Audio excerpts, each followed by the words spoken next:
campanha para a manutenção do nosso grupo. Participe acessando nosso site.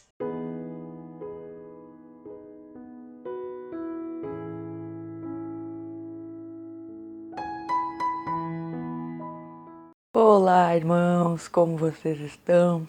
Sejam todos muito bem-vindos ao canal do Grupo Espírita Francisco Xavier, mais uma vez reunidos aqui para as nossas reflexões, para as nossas conversas e sempre muito bom, com muita alegria que estamos aqui compartilhando esses momentos abençoados.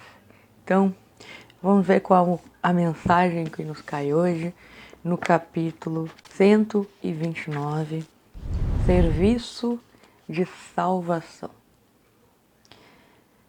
E acontecerá que todo aquele que invocar o nome do Senhor será salvo.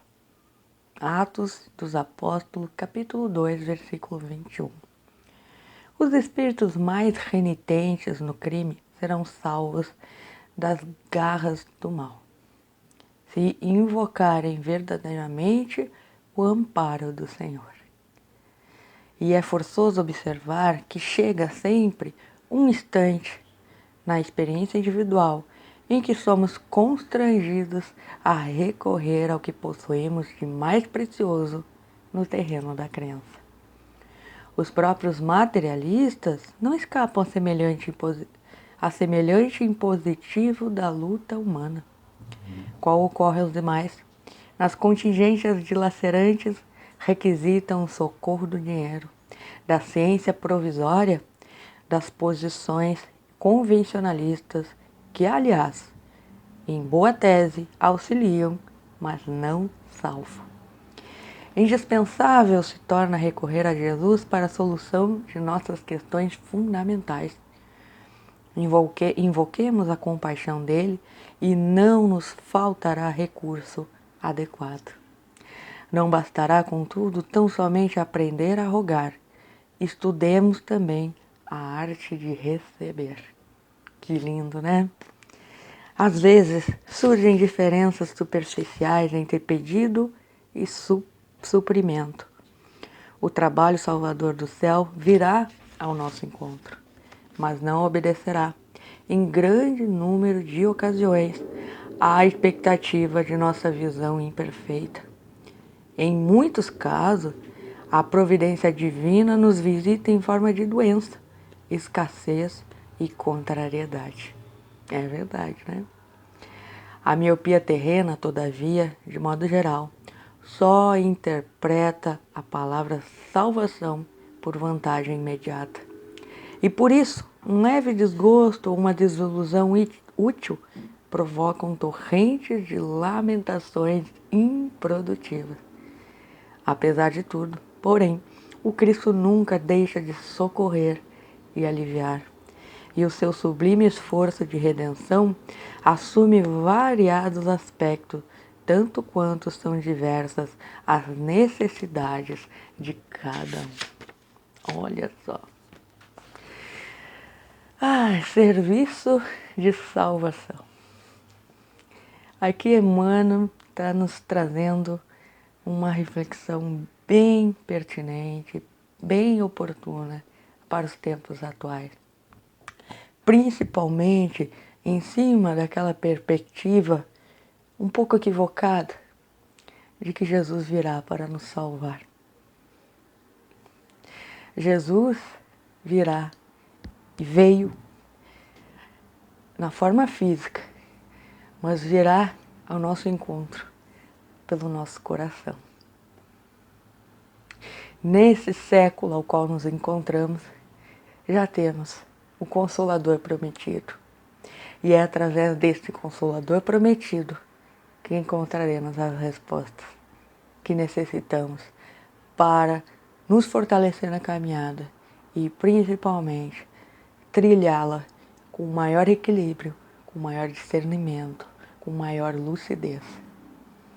E é por isso, irmãos, que temos que ter muito claro dentro de nós que Jesus não virá para nos salvar. Senão, vamos nos perguntar, salvar do quê? salvar exatamente do quê? Dos nossos irmãos? São eles nosso principal alicerce para a nossa caminhada, para a gente poder evoluir? Vai nos salvar exatamente do quê? Então, essa mentalidade, ela tem que, aos poucos, ser modificada. Porque não é Jesus que tem que nos salvar. Somos nós mesmos que temos que construir a nossa própria caminhada salvacionista. Somos nós mesmos que temos que transformar aquilo que sabemos que devemos transformar. E não apenas ficar deitado numa rede esperando que as coisas simplesmente se resolvam. E que Jesus vai simplesmente tirar todos os nossos problemas. Mas sabemos que as dificuldades que nos cercam, que percorrem a nossa jornada, são justamente para nos fortalecer, nos tornarmos melhores, buscarmos as nossas reformas íntimas e sairmos principalmente da nossa zona de conforto. E por isso que serviço de salvação, esse serviço é nosso. É imperioso que nós trabalhemos pela nossa própria salvação, utilizando todas as ferramentas que Jesus já nos deixou, que Allan Kardec codificou. E dentro desse conhecimento ao qual vai abrindo os nossos horizontes, consigamos ter um pouquinho mais de equilíbrio, um pouquinho mais de lucidez, sabedoria, porque conhecimento não é sabedoria. Então, irmãos, o serviço de salvação é de cada um, é individual.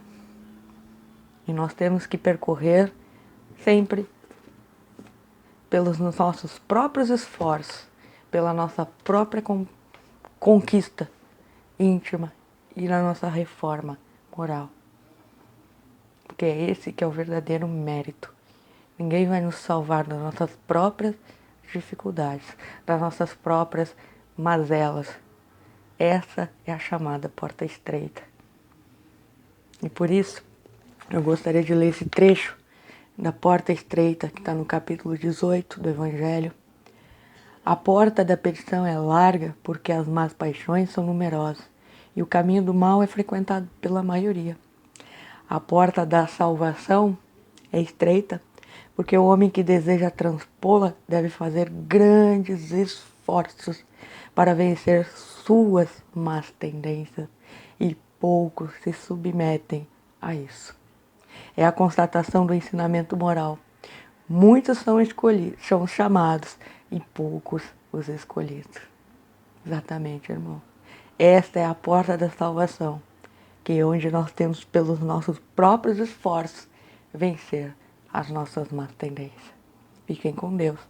Até a próxima. Campanha para a manutenção do nosso grupo. Participe acessando nosso site